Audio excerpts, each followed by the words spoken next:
Kali ini kita akan belajar bersama mengenai silinder di urin. Apa makna klinis dengan ditemukannya silinder di urin?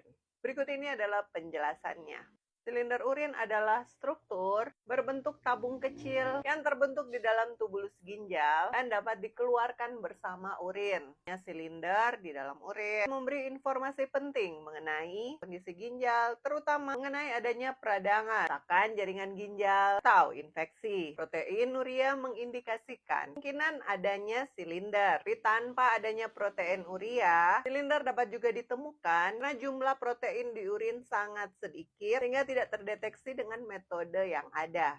Silinder urin ini tersusun dari mukoprotein atau yang sering disebut protein Tam-Horsfall yang disekresi oleh sel tubulus. Adapun faktor-faktor yang menunjang terbentuknya silinder adalah aliran urin yang lambat, kadar garam yang tinggi, pH yang rendah, dan faktor-faktor yang mendukung terjadinya denaturasi dan presipitasi protein. Bentukan silinder terutama tubulus distal dan kolektifus. Karena di kedua tempat tersebut, urin memiliki konsentrasi yang tinggi dan bersifat asam karena silinder akan larut pada suasana alkali. Ini adalah jenis-jenis silinder di urin dan maknanya. Pertama, silinder hialin adalah silinder bening dan hampir transparan yang terbentuk saat ada dehidrasi atau aktivitas fisik berat. Sering dianggap normal jika jumlahnya sedikit. Dua, silinder sel darah merah atau sel darah putih. Dari sel darah merah ini menandakan adanya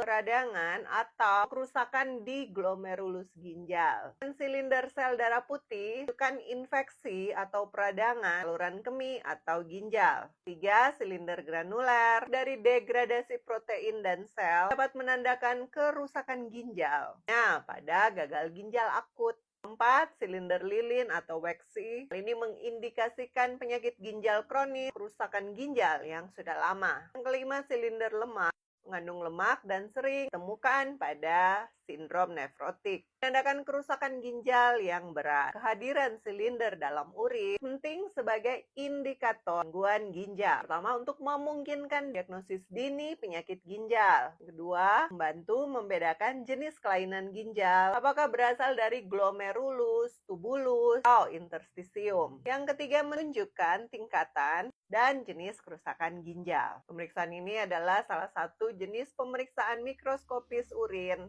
yang diproses khusus untuk identifikasi jenis silinder, tentukan jumlahnya, sehingga tentunya dapat membantu dokter merencanakan tindakan medis yang sesuai. Semoga bermanfaat. Saya Dr. Ria Pinkan, spesialis patologi klinis.